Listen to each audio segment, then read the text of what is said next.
Managing retail properties is really tough, and it seems like there's a lot of property management problems that technology maybe could solve if we could just figure out how to do it.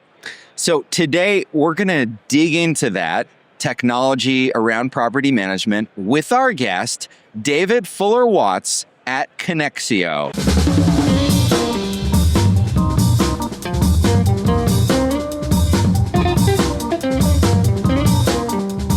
You're listening to Where We Buy. It's a show where we talk with retail experts and we visit the places where we buy.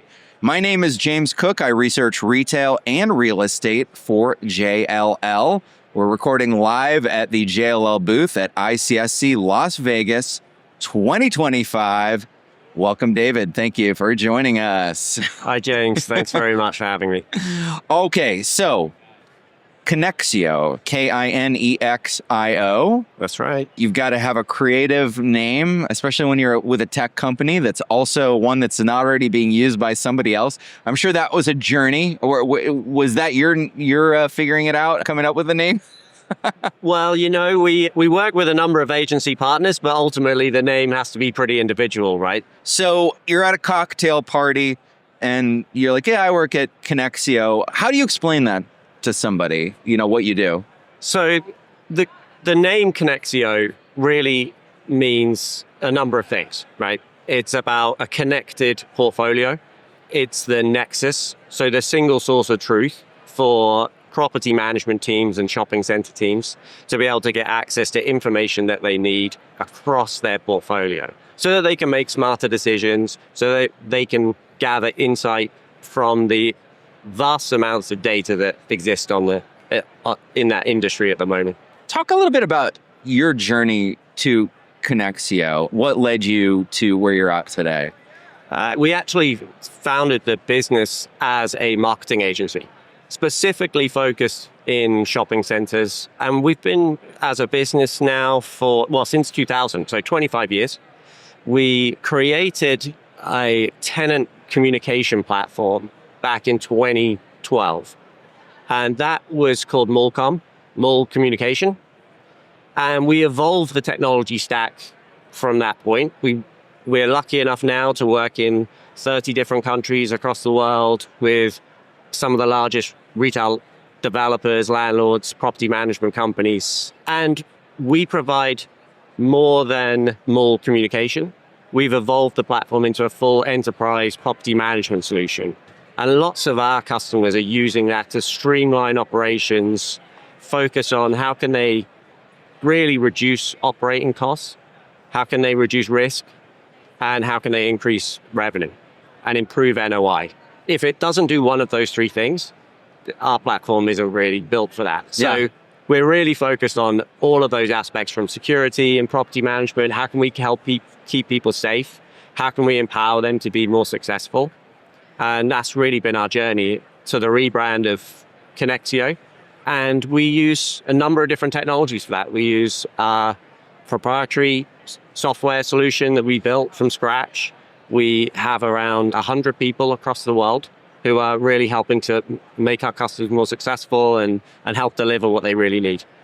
And so I my introduction, I talked about, hey, what can technology do for a property manager to make things easier? Give me some examples of activities that technology can streamline and make easier.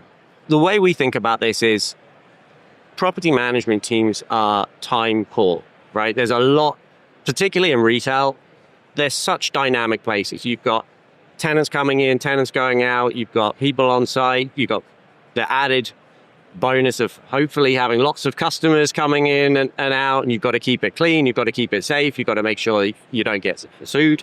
And at the same time, you've got to help support these retailers because they need to be better retailers and they need to help increase and drive sales. So we've got to market the property, we've got to really communicate with them so that we can make them as successful as we can be. If the tenants are successful, then the landlord is successful and it's a win-win. So what we really focus on with that is how can we automate some of those processes? How can we make the lives of those people operating those properties, and whether that's a mall or a grocery anchored property, how can we help make that easier? So a simple example might be collecting the retailer sales, right? Sounds simple, sounds straightforward, right?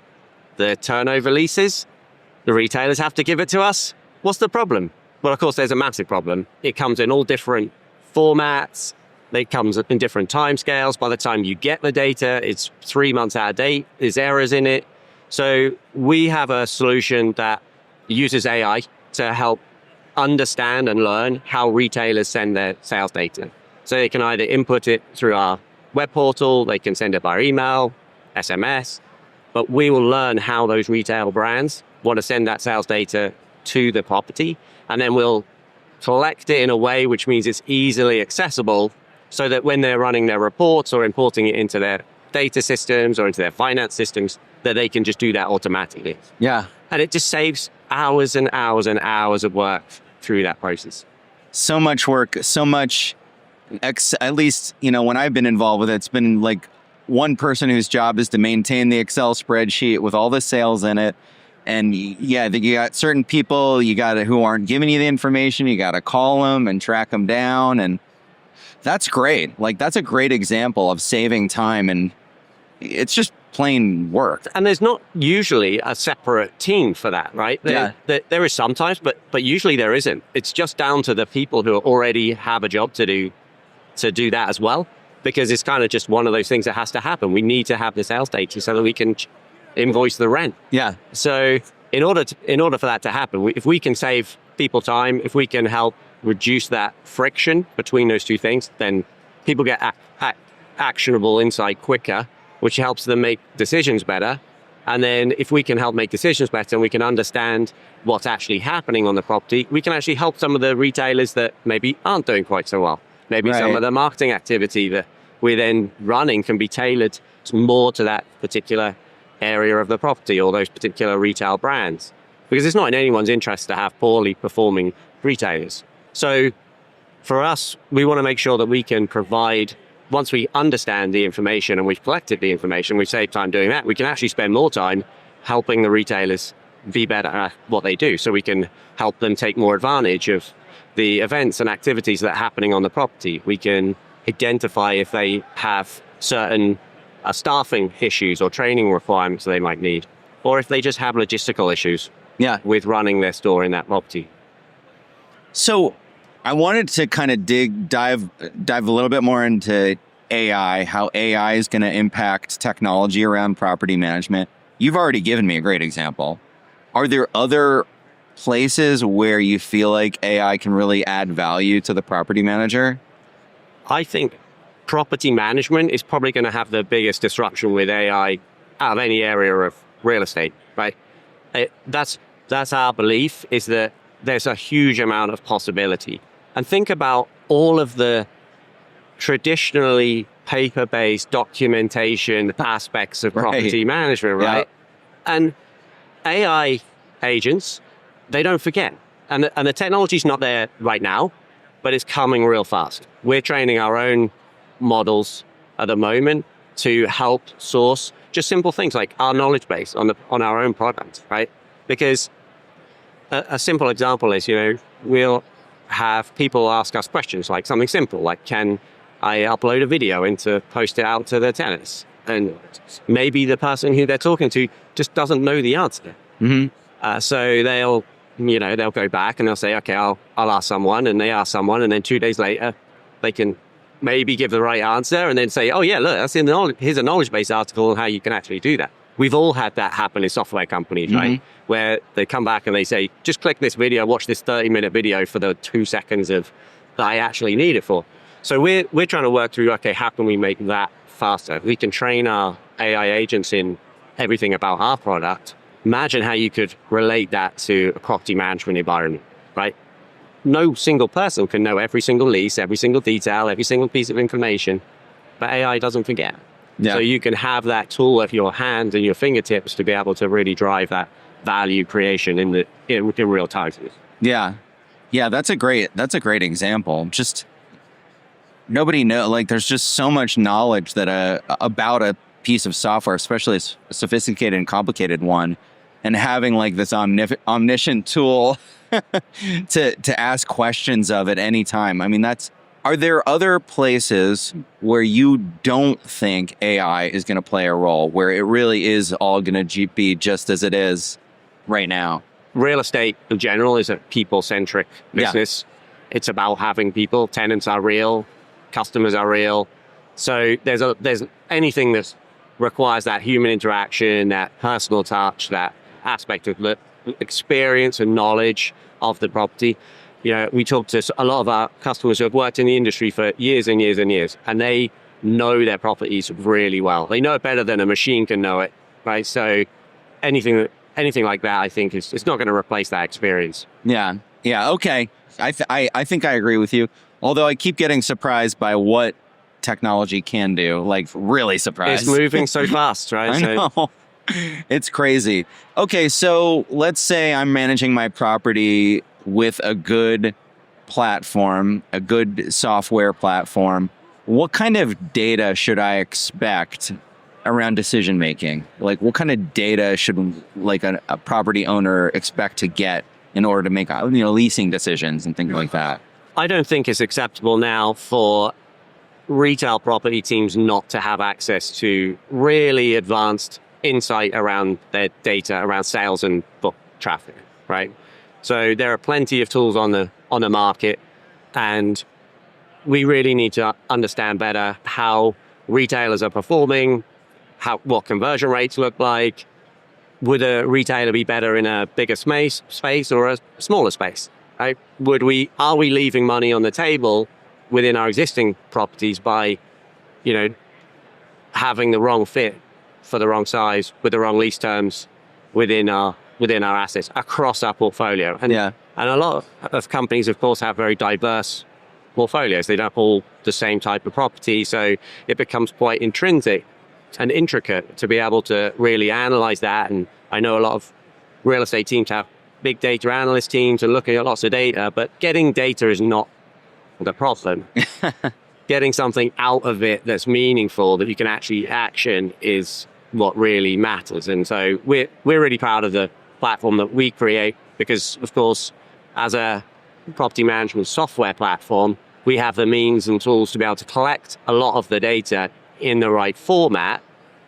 And then we have our asset management tools, which also allow people to visualize really easily insight from that data as well. So they can almost instantly see where they can start to deploy capital more effectively, where issues might occur, and start to forecast what the future of that property or those properties across the portfolio might look like.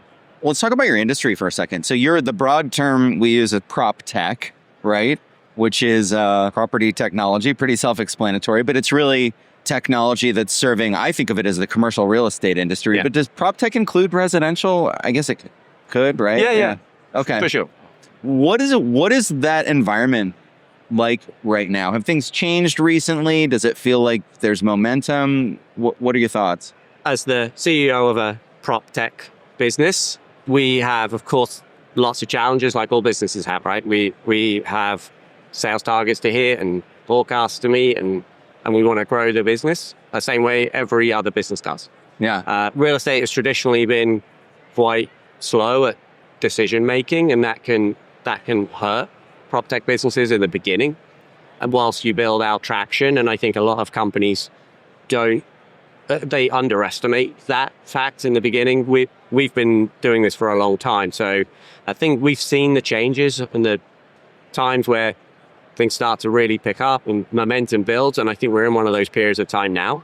And then when they go quiet, the market doesn't like the macroeconomic challenges, and it would be naive of everyone to think that Proptech companies don't feel that when that happens.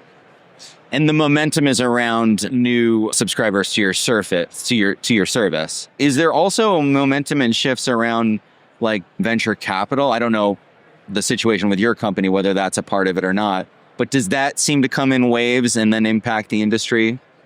Yeah, it does. We're private equity backed, so slightly different for us, but we certainly see investment. But I think investment is even now, changed since post-COVID time. Venture capital and private equity as well are more selective. You can't just have a great idea. You actually have to have a proper business. You need to have real customers. You need to prove growth, and you've got to have the right metrics. So it's not just all about growth at all costs. We need to run a sustainable business that gives trust to our customers so that they know that we are a serious company. We're going to be around for the next 10 years so that they can invest in us as well. Yeah. And yeah, our business model is around, of course, winning new customers, but a lot of Proptech businesses and businesses like ours we think about it more as a kind of land and expand. We do a lot of working with our customers in the very beginning on maybe one or two properties that gets them used to feeling the software and using it and the best practice, and it's going to work specifically well in their organization. And then we can then scale that across the portfolio. So then it makes it much easier for them, bite-sized chunks. There's no big capital outlay and big budget expenses. They can get started, they can try things, and we're flexible about it. What is, let's say you're adding that first property for a client, what makes the ideal first property? Is it an easy one, or do you want it to be the tough one so that you can prove, hey, we can handle anything? I would go slightly different to that. The best property is the one that has enthusiasm within it. From the staff, from the management staff. Okay. If you don't have enthusiasm from the actual users, they will die. It just won't work. And that's something that we really try and focus on, is finding something that is going to work with and we have a broad technology stack, right? So we can do lots of different parts of the property management ecosystem at the beginning, and it's very modular, so you can layer things on. But yeah, absolutely, enthusiasm at the property management level and that doesn't matter then if it's a hard property or a really well-run property. Yeah. If you've got the enthusiasm to make it work, then it's going to work. And that's interesting because there's, I've seen software rollouts many a time over the years, and if it's just a mandate from the top that says do this, it can die. How do you create? Are you able to create enthusiasm, or does it have to pre-exist? Well, with a platform like ours, it's about creating a connected community. And a lot of the, in the early days, a lot of the skepticism from early adopters was that were people actually going to use it? Are the tenants actually going to download an app and use it on a daily basis? Yeah. And so we built out implementation models, which we've refined over the years, which are, I have to give credit to my team here. We are excellent at implementing our own software. And therefore, we are very proud that we get 90% tenant take-up rates. And that immediately gives confidence to the teams who are going to be using it. Right. So the thing we try and do is, first of all, work out how can we give confidence immediately to the team that if they are going to use the software, people are going to also use it, and it's not just them. Because we also see a lot of software solutions that people use that never have up-to-date data in them, so then people don't use them, they lose confidence of it, and it just becomes a big white elephant. And so from the tenant side, is it like the manager of each store downloads an app to communicate with the property management team? Is it like one user per retailer, or can there be multiple? Because retail is so dynamic, there has to be more than one. So we have different levels. So you can have as many staff members use the platform as the manager wants. So we empower the store managers to manage their own team. So therefore, they can keep their database really clean of who actually works in the property in that particular store. So then if we then layer on our emergency notification system, again, a lot of the challenges come from, have I got all the up-to-date email addresses and telephone numbers to be able to send the messages out if there's an evacuation requirement? Well, we're doing that all the time. We're constantly cleaning the data because we're working with the store managers and the assistant managers and the duty managers and the regional managers to be able to get all that information all nice and clean anyway. And the value to them is it allows them to easily communicate with management. It's a tool they can use to submit their sales if they're reporting them. And then they're also getting notified, tornado warnings, things like that? Is that? Yeah, it's both sides, right? Nobody wants to not get a message if there's an emergency, but also that helps them. There's a big community within the property itself usually, and that doesn't really matter whether it's just the retail. A lot of mixed use developments now are having, they're able to specifically target the office tenants or the co-working space with promotions and offers and recruit from posting out job vacancies where a lot of retail staff are looking for extra hours. They're looking to work for multiple stores, and if I'm coming to that mall anyway, then why wouldn't I work in a different store on a Wednesday to the one I work in on a Thursday? So there's ways in which we can help the retailers promote their store, and the ones who do this the best, and we've known big retail brands to earn an additional 5% or increase their revenue by additional 5% just from promoting to within the store. And 5% on top of their annual sales, that's, we're talking serious money for that. Is retail real estate similarly enough around the world that one software works in every country, or does it have to be changed a lot? We have nuances for the different cultures that we have. Language, of course, is one, but in the main, the nature of real estate is the same. It's a tenant and landlord relationship. Yeah. And what we try and focus on is, okay, how can we build a community within those places that people live, work, or shop? Yeah.